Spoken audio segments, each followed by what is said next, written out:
शिविका जी, पूज्य गुरुदेव के चरणों में कोटि कोटि प्रणाम।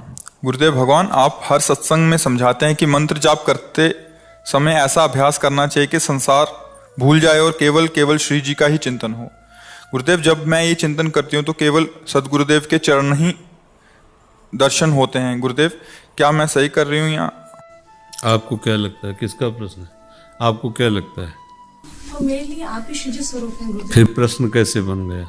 ये समझ नहीं आता कि जिनको हमने देखा नहीं उनका चिंतन कैसे हो सकता है। मेरे तो आप ही शिव स्वरूप हैं। तो आप आधार पकड़ लिए, सवाल हल हो जाएगा। फिर आपको ये प्रश्न कैसे बन गया कि ये ठीक है कि नहीं? गुरु चरणों का ध्यान करते हैं तो ये ठीक है कि नहीं, ये प्रश्न कैसे बन गया? ये प्रश्न या तो अहंकार की धरा में आप ये समझाना चाहते हैं कि हम बहुत गुरु प्रेमी हैं, या फिर आपको संशय है तो फिर ठीक नहीं है, और अहंकार है तो भी ठीक नहीं। तो इसलिए दोनों बातों में कहना बनता नहीं। ध्यान मूलम गुरु मूर्ति, पूजा मूलम गुरु पदम, मंत्र मूलम गुरु वाक्यम, मोक्ष मूलम गुरु कृपा। हम मंत्र जप रहे हैं, गुरुदेव का ध्यान करें, इससे बड़ा और साधन क्या हो सकता है? पर हमें इस पर ना संशय होना चाहिए, ना अभिमान होना चाहिए। और जिनको देखा नहीं है वो हमारे कैसे हो सकते हैं, हम उनको कैसे प्राप्त कर सकते हैं? नाम के बल से। नाम में इतने सामर्थ्य है कि वो नामी को आपके आगे प्रकाशित, आज तक जितने भी संत महापुरुष हैं सबने प्राप्त किया है नाम के बल से। जैसे दूध में घी है, सब कोई जानता है, पर दूध में पूड़ी नहीं पका सकते। उसकी एक प्रक्रिया है, उसकी प्रक्रिया से जब आप निकालेंगे तब उसी में से घी निकल आएगा, फिर उसमें पूड़ी पक सकती है। दूध में है लेकिन आप पूड़ी नहीं पका सकते कि दूध में डाल दिया और पूड़ी पक गई। ऐसे ही भगवान सर्वत्र हैं, पर एक प्रक्रिया है, एक युक्ति है, एक विचार है, एक मंथन है। जिस मंथन से ज्ञान प्रकट होता है, फिर सर्वत्र भगवान का अनुभव हो जाता है। जैसे घी दूध के रेसे रेसे पे है, पर वो एक प्रक्रिया से अलग होता है। जैसे मेहंदी एक एक पात के एक एक रेसे में लालिमा छुपाए हुए है, और आप फाड़ के देख लो कहीं लाल नहीं, पर एक प्रक्रिया है जिसके करने के बाद हाथ में लालिमा आ जाती है। ऐसे ही भगवान सब जगह समाये हुए हैं, पर एक उपासना है, एक पद्धति है, जिसे चलोगे तो सब में समाया हुआ प्रभु अनुभव में आ जाएगा। घी दिखाई थोड़ी देता है, बाद में घी दिखाई देता है, घी निकलता है, अलग उसका स्वाद होता है, अलग उसका प्रभाव होता है, अलग उसका बल होता है। ऐसे सब में समाया हुआ प्रभु है। यही तो साधना है, यही तो आराधना उपासना है।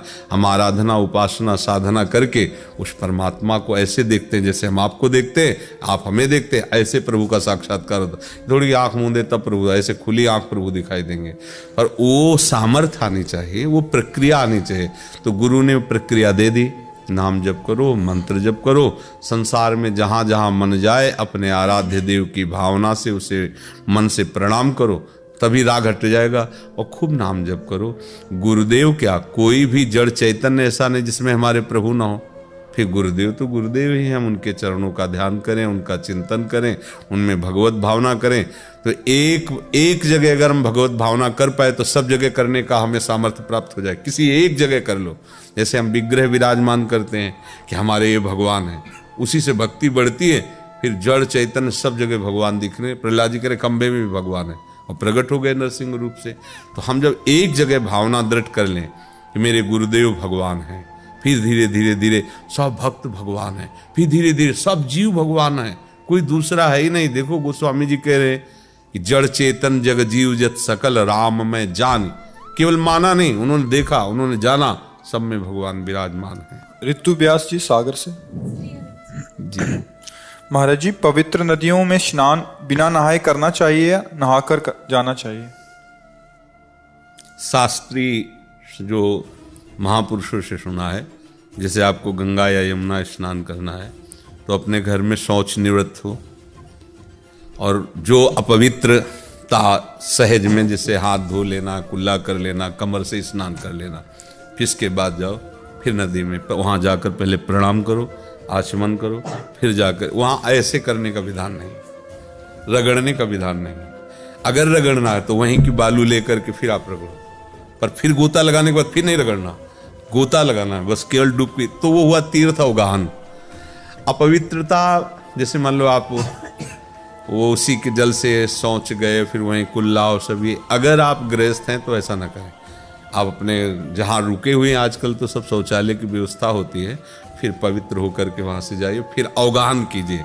और जो कपड़े हैं उनको अपने पॉलीथीन में रख करके अपने बाथरूम में आके धोइए, वहीं गंगा जी में या यमुना। ये पद्धति है। अब जैसे साधु महात्मा हैं जो विरक्त रहते हैं, और उनके लेटरिन बाथरूम तो जो भ्रमण करते थे, तो गंगा जल कमंडल में लिया, उसे पहले पिया तो उसका आदर हो गया। अब उसी से फिर बालू से उनको अलग प्रक्रिया होती, बालू से दूर ही रज से हाथ साफ किए, बर्तन साफ किए जिसमें पानी लेके गए थे, और रज से पवित्र हुए, फिर जल लाए, बाहर जाकर के कुल्ला किया, फिर अवगाहन किया। चल, तो गृहस्थी में फिर इतनी पवित्रता रखे। अब जैसे आप वहाँ गए हैं, फिर ऐसा हो तो फिर ये प्रक्रिया कर सकते हैं जो साधु महात्मा करते हैं, वैसे पवित्र होके ही तीर्थावगाहन करना चाहिए।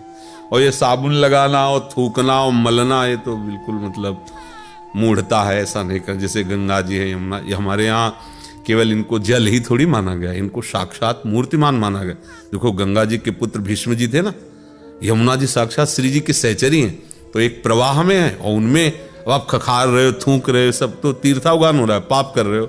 अब जैसे लोग जाते हैं ना, साबुन लगाया, ये सब नहीं तीर्थों। किसी भी कुंड में, किसी भी पावन नदी में जब आप तीर्थ भावना से स्नान करने जा रहे, तो ये सब नहीं करना चाहिए। वहाँ बहुत पवित्रता से अवगाहन मात्र करो, फिर चले आओ। प्रीति दीक्षित जी झांसी से। गुरुदेव सादर दंडवत प्रणाम। गुरुदेव, मन कभी दृढ़ भक्ति में और कभी सांसारिक दायित्व में पेंडुलम की तरह। नहीं, दृढ़ भक्ति है, फिर ये तो प्रश्न ही नहीं सही है। दृढ़ भक्ति और फिर सांसारिकता, सवाल कैसे हो सकता है? दृढ़ भक्ति और सांसारिकता, सूर्य उदय हो गया और अंधकार, प्रश्न ही नहीं बना ना। हाँ, आप भक्ति करना चाहती हैं पर आप भक्ति नहीं कर पा रही, ये प्रश्न तो। दृढ़ भक्ति, काम खत्म। दृढ़ भक्ति, संसार खत्म। दृढ़ भक्ति, तुम्हारा काम खत्म, अब उधर रंग चढ़ेगा भक्ति। दृढ़ भक्ति, यही तो शब्द है, दृढ़ भक्ति हो गई। अब क्या? दृढ़ माने दृढ़ता।